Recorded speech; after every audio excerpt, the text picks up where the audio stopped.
Em dia que o Ibovespa sobe mais de 2%, dólar caindo mais de 2% hoje, milho próximo do zero a zero, café subindo, boi caindo, soja subindo, né? O que aconteceu no mercado hoje aqui no Brasil, o que aconteceu no mercado lá fora, por que que mudou tanto, por que que subiu tanto, né? Eu vou mostrar também a sazonalidade do Ibovespa e também, né, responder aquela pergunta que todo mundo fala. Na verdade, é uma pergunta, é uma afirmação, né? Eu vou contestar aquela afirmação que muita gente fala, não é todo mundo, quem está aqui sabe que não é assim que funciona, mas muita gente fala que o Brasil é uma ilha, que o petróleo é nosso e não sei o que mais, que o Brasil não tem que depender do mercado externo, que a gente é que manda, o Brasil é um país gigantesco, que a gente tem uma representatividade muito grande lá fora. Vou mostrar alguns dados interessantes aqui novamente, que eu já mostrei em alguns vídeos e hoje vai ter um exemplo bem bacana.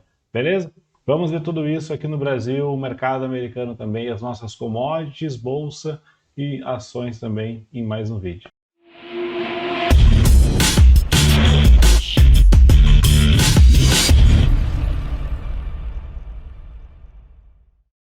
Buenas pessoal, tudo bem? Vamos para mais um relatório diário do milho hoje, terça-feira, dia 24 de agosto de 2021, mês quase acabando, agora são 18 horas 28 minutos e vamos mais uma vez falar de milho, boi, soja, dólar, índice, mercado financeiro como um todo. Se você é novo aqui no canal, está chegando agora, está conhecendo o canal agora, considere se inscrever aqui embaixo se gostar do vídeo, considere ativar as notificações, ativar o sininho para receber os vídeos sempre de forma rápida.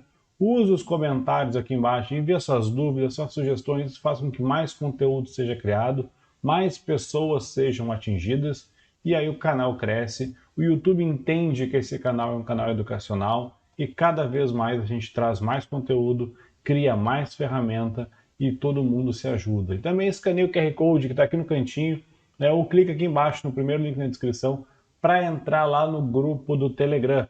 O grupo, como o próprio nome diz, ele é um grupo, ele não é uma lista de transmissão, não é um canal onde só eu falo. Então lá é liberado para todo mundo falar, é liberado para postar, né, tudo que quiser sobre mercado financeiro. A gente fala o dia inteiro lá sobre commodities agrícolas, ações, tem gente que faz day trade, swing trade. Então o grupo é muito bacana, muito importante, é liberado para todo mundo falar. E principalmente o fato dessa comunidade estar crescendo cada vez mais faz com que quem está começando agora tire dúvidas com quem já está bastante tempo no mercado. Quem já está bastante tempo no mercado aprende coisas novas, aprende outras coisas, aprende sobre outros mercados, né, lá no grupo, porque todo mundo troca ideia, todo mundo tem seu método de operar, então surgem oportunidades, é bem bacana o grupo lá. Beleza? Então escaneia o QR Code aqui ou clica no primeiro link na descrição aqui, entra lá no grupo do Telegram, vem aprender junto com a gente de graça, não precisa botar nome, e-mail, telefone, nada. Tenho certeza que não vai se arrepender. Certo? Vamos falar de mercado? Então deixa eu mudar minha tela aqui e vamos começar falando de mercado. Bom, Ibovespa hoje subindo 2,33, né? Passando os 120 mil pontos. Nós temos aqui alguns índices, mas vamos falar aqui de Ibovespa. O dólar hoje caindo 2,43, chegando lá em 5,25. Quem lembra do swing trade que eu fiz no dólar? Encerrei ele no 2 para 1. Se eu tivesse segurado, ia ter dado um 6 para 1 aqui nesse movimento. Mas a ideia é sempre, né, o gerenciamento de risco positivo. Aqui algumas das blue chips todas em alta, a Vale com um detalhe hoje, né, subiu mais de 3%, chegou a subir quase 5%. O Ibovespa quase inteiro aqui, essa aqui é a carteira, né, que compõe o Ibovespa, quase todas as ações fechando no lado positivo, algumas que têm também exposição um pouco mais dolarizada, também um pouco mais negativa. Da questão das commodities, o que nós temos hoje? Milho, contrato U, fechando com 0,04 de alta, passou boa parte do dia ali um pouquinho mais alto, depois perdeu força e fechou o dia com 0,04, o X 0,56 de alta, né? O X está mais volátil, óbvio, do que o U. O boi segue caindo, rompeu os 312, lá está lá nos 311,35, o X está lá no 318, né? O café com mais de 2% de alta, o contrato U, o Z, que é o contrato, que já é o contrato que a gente está olhando mais agora, né? Que é o contrato mais líquido, que daqui a pouco já termina o, então subindo 2% hoje. A soja, né? Nós temos aqui o contrato U da soja com 3,50, o contrato X da soja com 2,73 e o H lá já com 3,15 de alta. Parece que lá nos Estados Unidos a China está começando a falar em comprar soja. Então, as commodities, com exceção do boi, subiram aqui no geral, né? Bovespa subiu forte. E aí vamos dar uma olhada lá fora. Eu vou puxar aqui o TradingView, que por enquanto ainda não está no Zigo. Deixa eu rolar aqui para cima. O que aconteceu hoje lá fora no mercado americano? Subindo, SPI 0,16, Dow Jones 0,08, a Nasdaq também 0,31.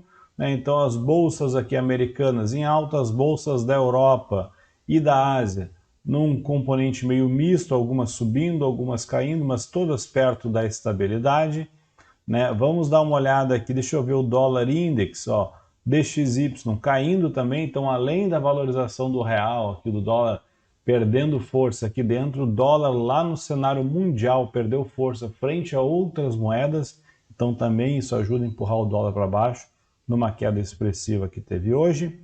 Petróleo subindo 3,05%, milho 1,21 de alta, soja com 3,02 de alta, o café 2,14 subindo, o algodão 0,88, cacau, cadê o cacau? Aqui 0,63 de alta, madeira caindo 0,69, boi 0,51 de queda.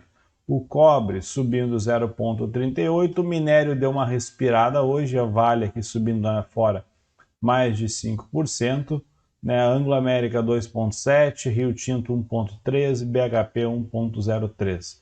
Petrobras aqui 3,65, ExxonMobil lá embaixo com 0,82. Então, mais uma vez, eu tive aquela sorte que eu falo, né? Quanto mais tempo a gente opera no mercado, mais a gente estuda, mais a gente aprende e mais sorte a gente tem, né? Eu encerrei Exxon um dia antes dela explodir para cima de volta e voltar a subir, né? Assim que aquele dia eu também encerrei o dólar na mínima do dia ali, não deu 2 candles depois, já subiu de novo. É sempre assim, a gente é muito sortudo, né? Então, quanto mais eu opero, mais sorte eu tenho. E aí, já para começar aqui com uma questão um pouco polêmica, né? Quem acha, né? Eu já mostrei esse gráfico 50 vezes, vocês vão cansar de ver eu mostrando esse gráfico aqui, eu vou ficar velho mostrando esse gráfico até que alguém me prove o contrário, e até hoje ninguém conseguiu provar. Né? Que é o que? A correlação do petróleo com o Ibovespa. Olha aqui o que aconteceu. Ah, a bolsa subiu hoje porque há poucos dias lá o Bolsonaro, né, vetou parte daquele teto, aquele gastos lá do fundão eleitoral, que era quase 6 bi e tudo mais. E o Paulo Guedes também falou que ia entregar as contas melhor do que quando pegaram o governo e não sei o que mais. Então, todo dia, né? Fechou o mercado, vocês abrem qualquer site, abre ali um Infomoney, qualquer coisa do tipo, vai estar lá, Ibovespa sobe com política, com não sei o que, melhora no cenário internacional e seguindo bolsas americanas. Ou, se o Ibovespa caiu, vai estar lá, Ibovespa cai com tensão em Brasília, não sei o que mais, em contrário ao mercado mundial. Sempre tem uma justificativa, né? Sempre tem um porquê subiu. Mas o que eu acho engraçado é que antes de Ibovespa subir 2%, 2 e tanto por cento que nem subiu hoje, eu venho aqui, olha, o petróleo hoje subiu 3%. Que bacana. Aí eu pego o gráfico do petróleo, ele fez isso aqui. Pego o gráfico do EWZ, né, que é o ETF brasileiro lá fora, ele faz exatamente, olha onde é que fez fundo. É numa diferença de um dia. O petróleo fez a mínima um dia depois e o Ibovespa já estava na mínima. Depois subiu. Ou seja, né, aqui ó, o petróleo caindo desde lá de cima e Ibovespa caindo desde lá de cima. Aí o petróleo acha um fundo e Ibovespa acha um fundo. Ah, mas o Ibovespa aqui embaixo fez a mínima um dia antes do petróleo. Tá, então acha que a Bolsa Brasileira manda no preço do petróleo? Eu acho que é o contrário, né? A gente tem a Petrobras aqui, mas perto de uma Saudi Aramco, perto de uma ExxonMobil, perto de uma Chevron, não chega lá, né? A Petrobras ela é grande, aqui do continente, aqui da área da América Latina, ela é a maior de todas, não tenha dúvida, mas, né, a gente não está com essa bola toda lá no mercado mundial, apesar de ser uma das maiores do mundo, não dá para tirar o mérito da Petrobras. Então, assim, a Bolsa Brasileira tem uma correlação gigantesca com o petróleo. Então, sempre que forem imaginar Ah, Ibovespa no próximo mês, como é que vai estar? Ibovespa nos próximos 2 meses, como é que pode estar? Sempre dei uma olhada no gráfico do petróleo WTI, né? Principalmente o WTI. Dei uma olhada no preço do petróleo. É uma regra 100%, uma correlação 1 para 1 que vai dar perfeitinho? Não. Nada é 100% exato.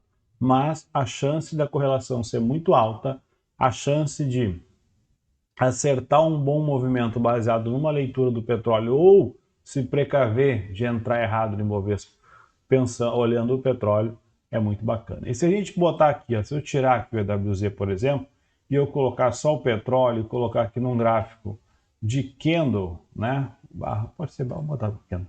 Um gráfico de candle, o petróleo tinha feito mínima aqui embaixo, há 2 dias atrás, onde ele tocou aqui, né, nessa região de suporte aqui, foi aonde eu encerrei a minha posição lá, né, de venda de petróleo, que eu falei, o petróleo está merecendo um repique aqui. Assim como eu olhei Exxon, que era onde eu estava posicionado, estava aqui embaixo nesse candle vermelho e falei, a Exxon está merecendo um repique para testar esse fundo aqui. O que ela foi lá e testou o fundo. E aí se a gente pega o Ibovespa, né, se eu pegar aqui, por exemplo, ó, se a gente pega e olha, opa, não é aqui, só o Ibovespa, deixa eu botar aqui, Ibovespa Futuros, né, o próximo contato, que é vou tirar isso aqui. Se a gente pega e olha só o Ibovespa aqui, dá para ver o que? Ele tinha caído uns quantos dias, estava na mesma região e estava merecendo também um repique. Onde é que ele estava? Bem numa região de suporte aqui, assim como o petróleo também estava lá. Então, é a mesma coisa. Se eu operar então o petróleo, quer dizer que eu posso operar a Ibovespa com o mesmo viés? Se fizer isso, tem muito mais chance de acertar do que errar. Não é o melhor jeito, certo? Vai operar petróleo, olha petróleo. Vai operar a Bolsa Brasileira, olha a Bolsa Brasileira. Ponto. Né? Olha Bovespa. Mas dá uma espiada no petróleo pensando em se posicionar no Brasil, porque tem uma correlação muito grande, é sempre válido. Eu faço isso sempre. Né? O motivo de eu ter parado de eu encerrar quase todas as minhas compras, né? Encerrar minhas posições compradas em Bovespa lá em junho, foi porque as do petróleo estavam lá em cima. Agora estou começando a pensar em comprar, por quê? Porque o petróleo também está recuperando, mas eu ainda acredito no petróleo caindo mais para frente, então são tiros mais curtos, beleza? Então, essa é a primeira coisa que eu queria mostrar. A segunda coisa é isso aqui, ó, tá aqui atrás já, que é a sazonalidade média do Ibovespa desde 1991. Então, eu peguei aqui todos os dados lá, né, todos os fechamentos, né, e a variação mensal. Isso aqui é um gráfico mensal do Ibovespa. Separei mês a mês ele e fiz uma média dos meses. Então, aqui a gente tem, né, pelo menos 30 anos de dados, 30 anos de Ibovespa. Então, por exemplo, nesses últimos 30 anos, né, na média, o Ibovespa em janeiro fecha 3,12% de alta. Em fevereiro, 1,65%. Março, 0,19%. Abril, 1,61%. Maio, 0,96% de queda. Olha o famoso sell in May and then go away aqui, né? Venda maio e vai embora. Maio cai, e na média, né? 0,96% de queda. Junho também é um mês fraco no Ibovespa. Julho já recupera um pouco. Agosto é um mês negativo no Ibovespa. Setembro um pouco mais alto. Outubro negativo. E aí novembro e dezembro costumam ser meses fortes. Aí vem festa de final de ano, vem Natal, vem Réveillon, todo aquela período ali, né, 13º, aquele período ali que o pessoal costuma gastar mais, vai mais à praia, movimenta um pouco mais a economia. Então são os últimos meses do ano, o verão, né? Então pega aqui novembro, dezembro, janeiro e fevereiro, o verão costuma ser os meses um pouco mais fortes aqui na nossa bolsa, beleza? Isso dados desde 1991. Quer dizer então que agosto vai fechar negativo e setembro vai fechar positivo, ou seja, se está negativo agora eu posso comprar com os dois pés? Claro que não, né? Não é uma regra, isso aqui é uma média de 30 anos. Agora, eu olhar essa média de 30 anos, não vai eu achar que beleza, Ibovespa agora vai subir, vai romper topo em agosto, e vai fechar com 10% de alta. Isso seria muito improvável. Impossível não é, improvável é. Porque nos últimos 30 anos ele não costuma fazer isso. né? E mesma coisa setembro, não vai achar que vai explodir para cima ou explodir para baixo, que são meses um pouco mais fracos. Então isso aqui serve para se ter uma ideia, essa é a sazonalidade média do Ibovespa desde 1991. Então sempre que você se perguntarem o que pode acontecer no próximo mês ou algo do tipo, tire um print dessa imagem aqui, né? Pausem o vídeo, tire um print ali, compartilhe essa imagem com quem vocês quiserem e tenham em mente como que fica, como que o Ibovespa se comporta. Isso aqui é muito bom para quê? Vou me posicionar para 2, 3 meses, vou me posicionar, né, em opções. Uma pena não ter liquidez para 6 meses de opções, você ficaria muito boas operações. Mas vou me posicionar um pouco mais para frente, um pouco mais para trás, ou algo do tipo. E aí a gente vai lá, consegue fazer operações, por exemplo, comprar aqui na região de agosto, que nem agora, segurar um pouco mais e consegue até o final do ano ter um rally bacana, né? Então é bem interessante isso aqui. Beleza? Então tá bom. Deixa eu mudar aqui e voltar. Ah, outra coisa, olha que interessante aqui, ó. O que eu falo, já falei várias vezes no vídeo, sobre a sazonalidade, desculpa, não, a correlação do petróleo com o Ibovespa, tá? Ibovespa, repare que Ibovespa costuma subir mais no verão e cair mais no inverno, tá? Beleza.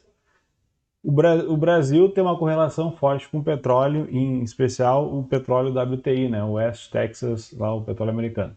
Beleza. Quando o Brasil está aqui no verão, como é que está o tempo lá nos Estados Unidos? Como é que está o tempo do hemisfério norte do mundo? Estão no inverno. O que eu já falei em vários outros vídeos aqui? Quando que os Estados Unidos consomem mais petróleo? Quando que todo o hemisfério norte do mundo consome mais petróleo? No inverno. Por quê? Porque no inverno os frios são muito rigorosos. Então eles utilizam não o petróleo em si, mas derivados de petróleo, gás natural e tudo mais para calefação. Vocês são acostumados a ver filme e ver lá nas casas americanas, lá no Canadá e tudo mais, todas as casas têm piso térmico, calefação, a gente vê os radiadores de óleo nos cantos das casas ali, as mais antigas, mais novas já tem o piso com calefação. As casas têm um sistema de caldeira lá embaixo, ou alguma coisa assim, para fazer o aquecimento da casa 24 horas por dia durante o inverno, porque senão o pessoal congela dentro de casa. Então, olha que interessante, quando o consumo é maior de petróleo, e a sazonalidade de petróleo tende a fazer com que o preço do petróleo suba um pouco no período de inverno americano, inverno no norte do mundo, não é só Estados Unidos, pega todo o hemisfério lá, né? Canadá, Rússia, toda aquela região lá. Quando aquela região norte lá começa a ficar frio, o petróleo tende a subir um pouquinho. Quando o petróleo sobe um pouquinho, aqui no Brasil, a gente está no verão. E aí, onde é que a Bolsa Brasileira mais sobe? No verão. Então está mais ali, né? Está subindo porque o Brasil está subindo, ou quem sabe também porque o petróleo está subindo lá no inverno americano e está puxando a Bolsa para cima, ou está empurrando a Bolsa para baixo. Né? O Brasil não é uma ilha. O Brasil não vive sozinho. A gente tem muita influência dos outros mercados, muita influência das commodities, né? O dólar em si também pesa muito aqui. Então, muito interessante isso. A gente tem a sazonalidade do Ibovespa na cabeça, tu pega essa sazonalidade, faz o inverso dela, tu tem mais ou menos a sazonalidade do petróleo. Lá nos Estados Unidos, como é que funciona. Eu vou fazer um gráfico uma hora. Vou plotar os dois gráficos de barra, provavelmente vai dar um para cima e um para baixo, vai ficar bem bonito até se comparar o Ibovespa com o petróleo. Vou tentar pegar esses dados. Beleza? Então vamos falar de mercado agora, deixa eu mudar aqui, deixa eu abrir meu Profit, cadê meu Profit? Está aqui. Tomar um gole d'água. E agora sim, vamos começar a falar de mercado. Bom, vamos lá. Milho, CCMU 21, né? Onde é que o milho está? Numa região de suporte. Tocou próximo à média lá, mas eu não peguei uma venda, né? Não fiquei cuidando muito hoje também e nem vi que tinha subido, nem vi que tinha chegado a subir lá. Provavelmente deve ter sido no início do dia. Então o milho hoje subiu, tocou lá próximo à média, voltou e fechou aqui no negativo, próxima região de fechamento de ontem, 0,04 de alta, testando esse suporte aqui e nada, então o milho sem força para subir e sem força para cair.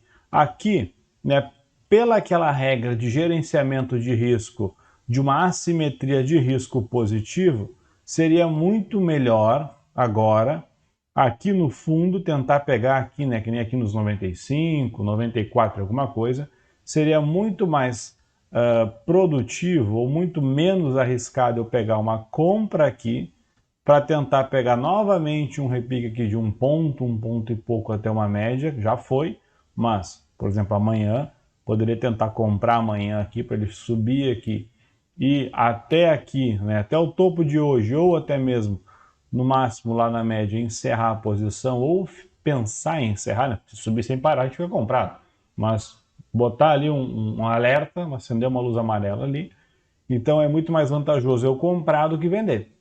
Porque para eu vender aqui, se for botar um stop ideal, teria que ser pelo menos um stop atrás das médias aqui. O ideal mesmo é no topo anterior. O topo anterior está aqui em cima, né, lá do dia 16/8. Então não convém, porque aonde o milho pode ir não dá para saber.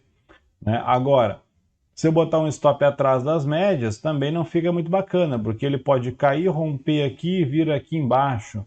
Por exemplo, nessa região aqui, que dá 94, quem sabe aqui mais um pouco nos 92, 93 ou nos 90. Beleza. Só que tem, né, o stop aqui é um stop aqui um pouco maior, talvez não valha a pena entrar vendido agora num fundo. Vender fundo não é uma coisa muito bacana.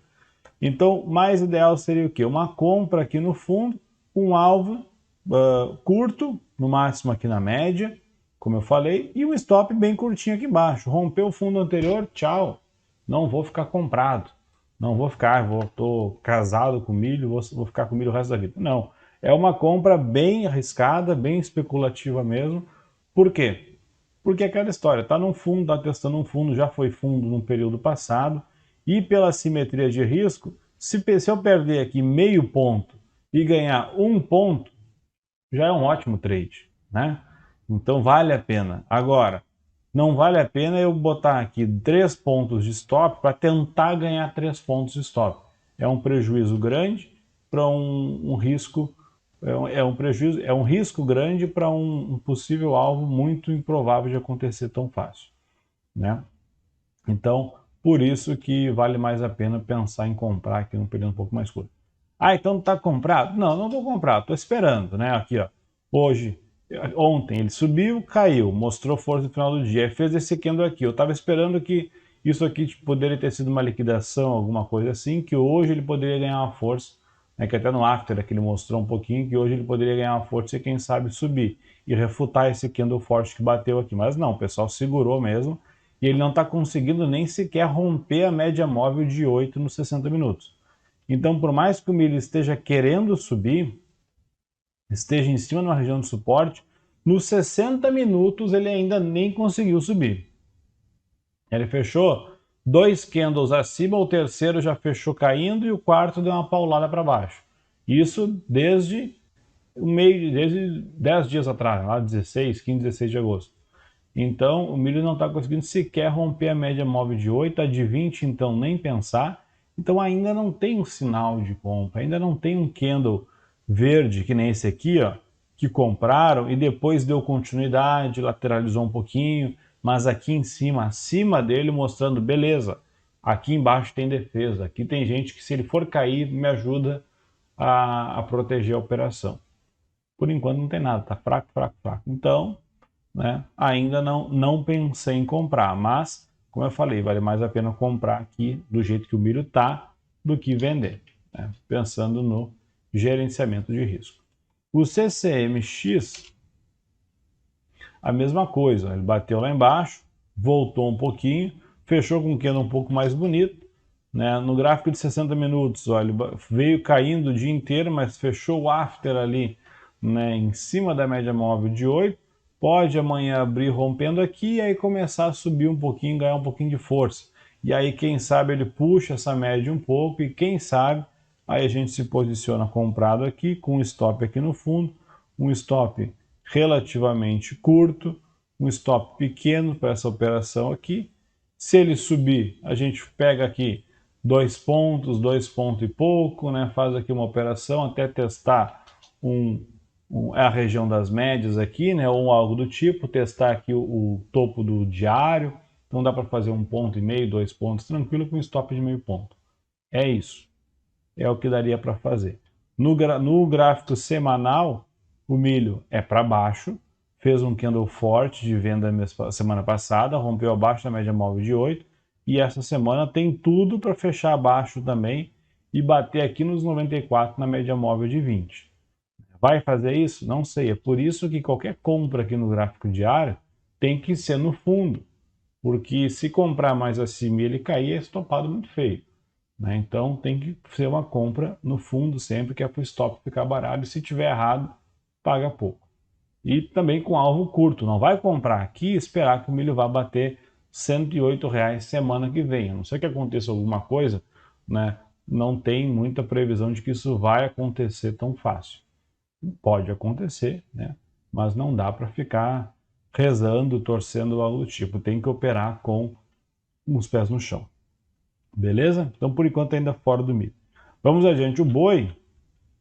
Cadê o boi? Vou botar o BGI. Cadê o BGI aqui? BGI V21. O boi segue na tendência dele, né? Então ele rompeu lá os 320, acionou venda e foi embora. Eu não me posicionei mais, então estou fora do boi. E aí ele está indo. No gráfico semanal, ó, ele já vendeu semana passada, semana ele já rompeu o candle da semana passada aqui, perdendo o fundo aqui dos 313, e agora os 300 é o alvo dele, próximo alvo. Tem contrato lá em setembro para vencer, né, que é o contrato V que a gente está operando. Então vamos ver como é que ele vai chegar lá até o preço do vencimento. Né? Ele segue caindo aqui e caindo bem forte, por sinal. Não fez nenhum candle verde desde que rompeu aqui os 320. Deixa eu ver como é que está aqui a curva da sazonalidade. Não. A curva de contratos futuros do boi. Deixa eu pegar aqui na semana e hoje, como é que está aqui, dá para ter uma ideia. Então, olha aqui, na semana ele estava lá em 322 o V, semana passada, né, uma semana depois, já está em 311, ou seja, em uma semana ele caiu 10 pontos o contrato V, o contrato X em uma semana caiu de 326 para 318, também quase 10 pontos, 6 pontos de diferença, e o F de 328 para 321, 7 pontos aqui. O do mês, então, nem se fala, né? O mês estava lá em 330, 327 o V e 330 o X. Então, ele está recuando. O mensal estava lá em cima, na semana passada já estava, né, aqui numa diferença de 27 para 22, 5 pontos mais baixo, e agora caiu mais 6, 7 pontos aqui. Então, ele segue tranquilamente na tendência, apesar de lá na frente ainda, né, as curvas serem um pouco mais contango aqui, né, um pouco mais carry, ele ainda está caindo e caindo expressivamente. Beleza? Então não tem muito o que fazer. Né? Vender aqui é vender fundo, é algo que pode dar certo, mas é arriscado. O boi ele faz movimentos longos, então ele pode continuar no movimento longo aqui. O ideal, se quer vender, então é pegar um gráfico de 60 minutos, tentar pegar um dia que ele dê um repique um pouco mais forte e tentar pegar uma venda no topo desse repique aqui com stop curto acima dele. De preferência perto de um topo anterior ou algo do tipo. Então, por exemplo, se amanhã o boi subir, recuperar um pouco, bater aqui nos 312, aqui nessa média de 20 ou algo do tipo, largar uma venda aqui poderia ser uma operação um pouco bacana, esperando que ele vá continuar caindo. Lembrando que cada dia que passa, fazer essa operação se torna mais arriscada porque ele está mais esticado. Então uma correção na média lá no diário é sempre eminente, que nem aqui, né? Caiu, aí lateralizou, caiu e tocou lá na média do diário. Bom, aqui deu espaço para mais vendas. E eu vendi um bom tempo aqui, fiquei vendendo todo esse período aqui, para vender 3, 4 dias. E aí o boi caiu com força. Então se ele voltar um pouco aqui, chegar próximo à média, é bem provável que eu venda e seja vendedor no boi. Até mesmo aqui próximo a esse fundo aqui, caso ele continue caindo um pouco mais. O café, né, segue subindo, né? Então agora hoje até fez um movimento bacana, né? Não teve muito volume, mas teve muita renovação de contrato de fundo comprando café, né? Então o pessoal está acreditando realmente que o café vai ter uma quebra e acreditando numa alta no café em um prazo um pouco maior. Então, o café segue subindo aqui no gráfico semanal. A tendência segue de alta, né? Sempre aqui beirando a média móvel de 8, aqui mais ou menos. Ó. Então, enquanto tiver por aqui um ponto de compra sempre interessante, próximo aqui à média móvel de 8, mas ainda tem que esperar, porque aqueles do 223 ali tá um pouco bem, tá bem acima, né, ainda dos preços antes dessa paulada que ele deu aqui, e tá se mantendo nessa linha aqui que tá dentro desse canal aqui, ó, que tá traçado há um bom tempo. Então é aquela história, o que pode ter acontecido? Quem lembra daquela região que eu falo lá de geometria, né? Pode ter pego esse canal aqui, a gente pega esse canal inteiro aqui, plota ele para cima, né? Dá um copy paste nele aqui, olha lá onde ele bateu, ó. E aí a gente pode pensar que o café agora pode operar dentro desse outro canal aqui. Ou seja, o range é o mesmo, só mudou de patamar. Estava operando aqui num patamar aqui entre 100 e... Cada dia vai subindo, né? Mas daqui desse ponto até esse, ficava nessa diagonal aqui, nessa linha. Agora está numa diagonal lá acima, num patamar acima de preços, né? E isso também é uma coisa interessante. É que essas linhas aqui estão traçadas aqui justamente por isso, né? Que é onde o café pode bater. Inclusive, eu vou deixar aqui até. Se for isso, uma compra aqui no ponto onde está, seria uma ótima compra, porque é uma compra numa região de suporte. Eu esperaria ainda virar o mês, esperaria mais um pouquinho para esperar o café tomar um jeito. Claro, ele começar a subir sem parar aqui, não adianta ficar sentado esperando, né? Tem que achar um ponto de entrar para surfar o movimento.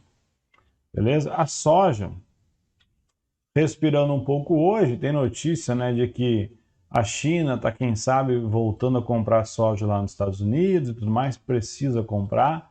Tem gente falando que a China está segurando a soja porque aí pega o período da safra americana e o período saindo da safra aqui do Brasil, então ela está compra a soja do Brasil, e aí quando começa a terminar a soja aqui, entra a safra de lá, compra de lá, dependendo do tempo que ficar comprando e o tamanho que for a safra e tudo mais, a quantidade de soja que tiver, consegue pegar a próxima safra do Brasil aqui, ou seja, a China consegue mudar a forma de compra dela, em vez de comprar soja, né, na demanda, sempre, toda hora, quando precisa, e aí fica variando de um para o outro, ela consegue fazer ali uma espécie de, não é uma sazonalidade, mas é uma espécie de planejamento de compras para tentar, beleza, vou comprar a safra do Brasil agora, que está na safra, quando termina a safra aqui, passa para os Estados Unidos, termina lá, volta para o Brasil. Então a gente sempre tem, né, preços no período que a safra da soja tá forte. Então, teoricamente, tem mais soja no mercado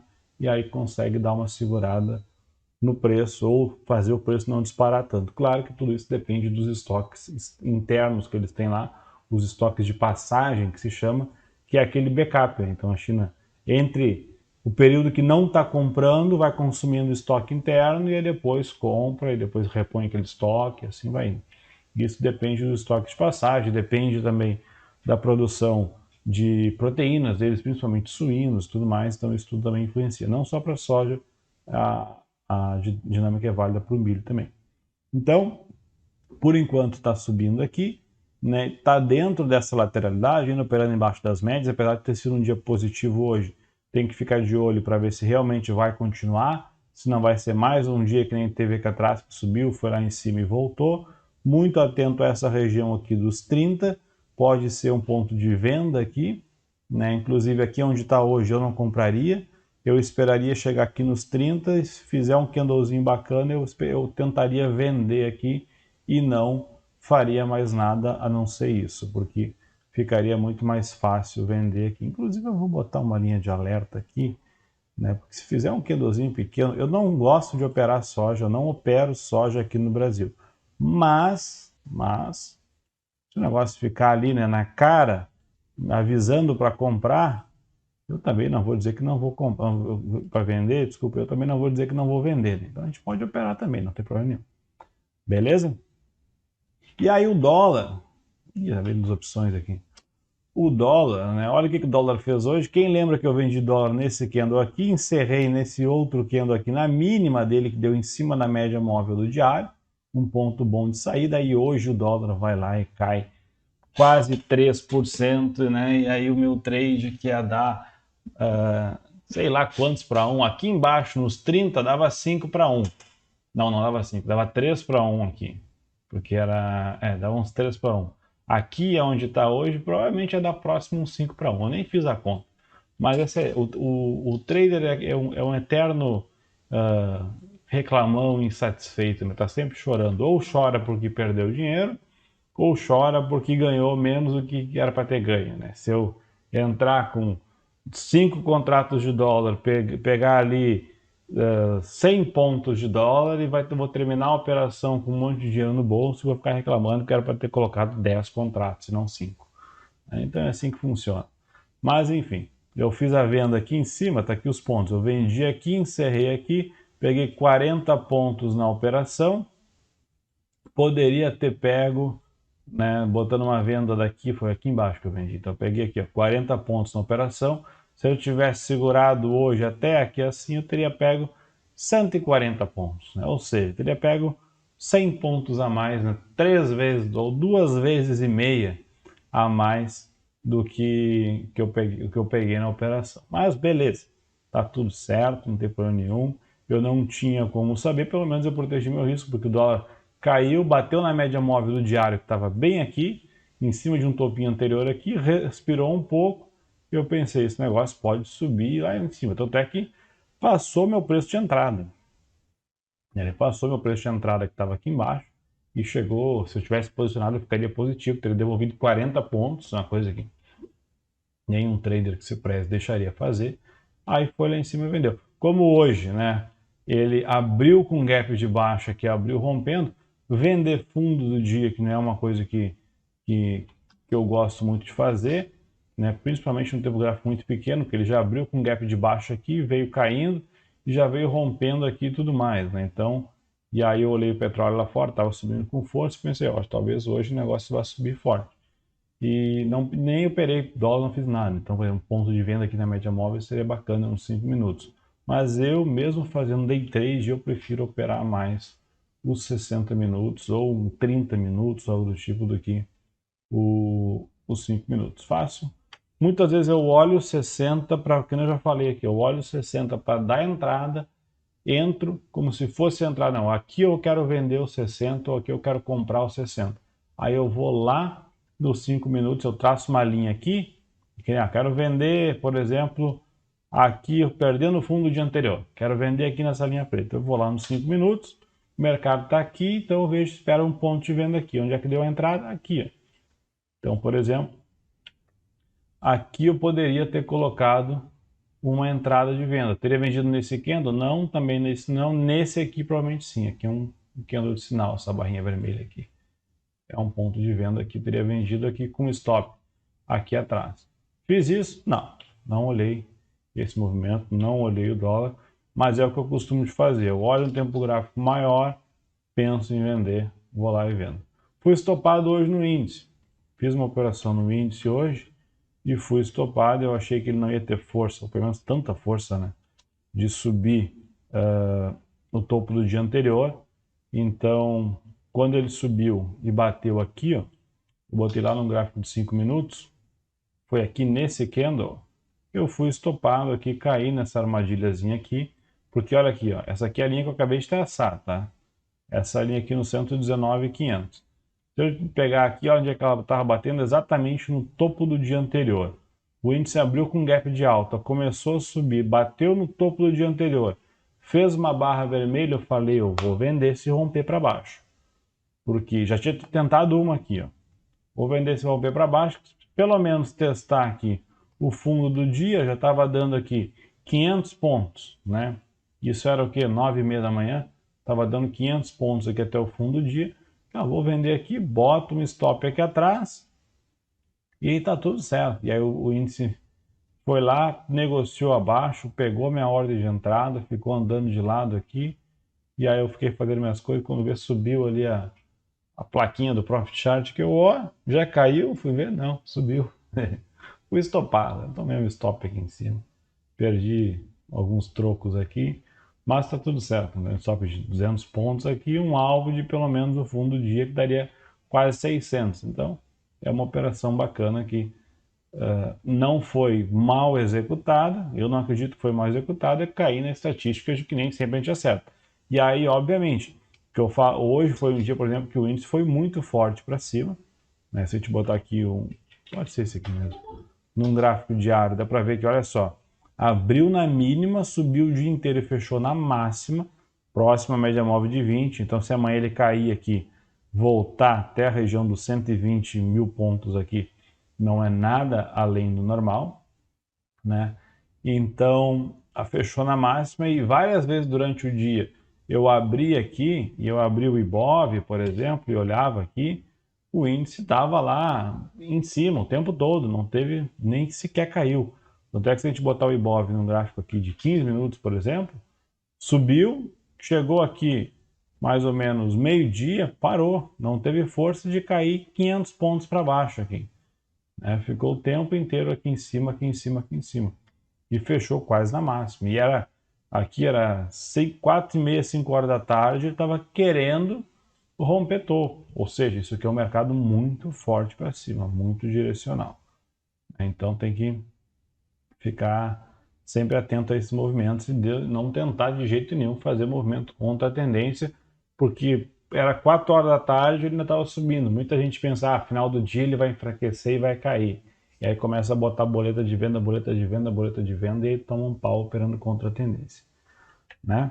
Então, só voltando aqui no dólar rapidinho, né, o dólar voltou aqui para baixo, testou aquela região ali de uma linhazinha de tendência que a gente tinha lá atrás, né? Desde lá os R$ 5 que ele vinha subindo aqui, então o dólar foi lá hoje testar aquela linhazinha de tendência. Pode ser que amanhã dê uma respirada e volte. Como eu estou falando, já falei várias vezes desde aqui de trás, se né, não fizessem nada de errado lá em Brasília, se o pessoal parassem de falar bobagem lá e tudo mais, falar besteira e todo esse ruído político, a tendência era o dólar para baixo, o juros está subindo forte, talvez né, a nossa bolsa fique ali entre sobe e desce, acompanhando o preço do petróleo e os juros subindo e subindo bastante, dá para ver pela curva de juros aqui, não para de subir os juros, né? E aqui no final isso aqui não é muito bacana, mas está subindo com bastante força. Então isso mostra, agora sim, não tava, mostra que bem provável que o dólar também perca um pouco de força ali, porque vai gerar fluxo de capital externo entrando no Brasil, correndo um pouco mais de risco, o pessoal assumindo um pouco mais de risco, porque a taxa de juros vai estar mais atrativa. E olha isso aqui, né? Taxa de juros aqui compara, por exemplo, cadê o mês aqui? Olha onde é que estava um mês atrás, olha onde é que está hoje, que é a vermelha, né? Onde é que estava hoje quando abriu, onde está hoje quando fechou, né? Então a taxa de juros segue firme e forte para cima aqui sem nem sequer respirar.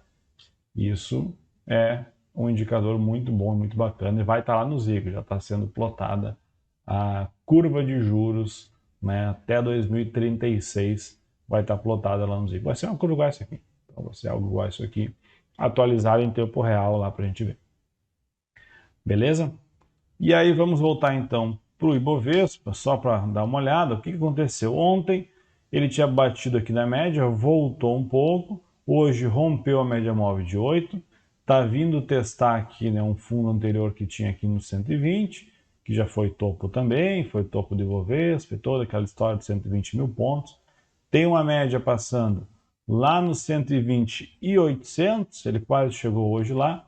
Então amanhã, se subir qualquer coisinha, amanhã ele chega nessa média aqui, se não ficar no 0 a 0 o dia inteiro, mas ele chega nessa média, então aqui talvez seja um ponto de resistência, assim como os 121.800 aqui, é bem provável que seja um ponto de resistência aqui num futuro próximo, né? E aí eu vou pegar de novo o gráfico do petróleo. Cadê aqui o petróleo aqui? Petróleo. Vou pegar o gráfico do petróleo aqui. O petróleo também está chegando numa região de resistência lá. Ele rompeu, na verdade, um fundo, mas ele tem um topo logo adiante. Então o petróleo aqui, logo aqui em cima, tem um topo. Deixa eu botar no preço aqui para ver. Lá nos $70 ele tem um topo lá. né? Aqui onde ele está, ele rompeu essa região aqui, ó, que é a região dos 66. Então o petróleo pode subir mais um pouco também, mas também já subiu, deu 2 dias de puxada forte. Na última vez que ele fez isso, ele lateralizou um pouquinho antes de subir. E pelo tamanho da puxada que deu aqui, ele pode ser bem um ponto para chegar nesse topo aqui. Então, se subir aqui mais um pouco e o Brasil subir também, não estou dizendo que isso vai acontecer, né, o Bovespa pode vir testar aqui esse fundo aqui no 121.800 ou algo do tipo. E aí aqui a gente pensa. Então esse é o tipo de análise que eu gosto de fazer, que eu acabo fazendo quase todo dia. Geralmente ali 7h pouco da manhã, que é a hora que eu sento na frente do computador, eu olho isso aqui. E aí eu vou lá no índice futuro, Indifut, dou uma olhada lá, vejo como é que tá, a mesma coisa, tem uma média ali, olha esse monte de tracejado que eu fiz aqui, eu já vou lá, tem uma média aqui, e aí provavelmente aqui eu pensaria num ponto de, quem sabe, um possível venda no intraday por uma resistência, assim como aqui nessa região aqui, no 121.900, 122, próximo a isso, também uma região ali de venda próxima à resistência. E essa linha aqui atrás, ó, era o que eu imaginava que poderia, né, acontecer no Ibovespa aqui nos próximos dias. Então hoje subiu, fechou aqui na máxima, fez uma famosa barra careca, aquela barra sem nenhum pavio, que é uma barra muito forte, tá? Então, apesar de ter uma resistência aqui pelo padrão de barra, pode nem dar bola para essa resistência e romper amanhã com muita força, ao mesmo tempo que também não quer dizer muita coisa. Aqui atrás, por exemplo, aqui é uma barra careca. E aí no outro dia sequer, né, chegou no topo dela. Então não dá para dizer muita coisa não, mas geralmente tende a ser assim, né? E aí poderia, pelo fato de ter uma média, pelo fato de ter subido bastante hoje e tudo mais, fazer um dia de queda, 2 dias de queda, cair um pouquinho mais, quem sabe vir testar aqui essa linha preta e aí sim ganhar um pouquinho de força. Então, quando a Vale abriu com aquele gapzão de baixa, né? Deixa eu botar aqui. Quando a Vale abriu com um gap de baixa, que deu aqui, ó, foi nesse dia aqui, abriu aqui. No outro dia não subiu. O que eu fiz? Comprei Vale aqui nessa linha azul. Aqui é o meu preço de entrada em Vale. Eu falei, ó, Vale poucas vezes na história abriu com gap e fechou lá com 5% de baixa. É difícil isso acontecer. E é bem provável que vá pelo menos testar a média.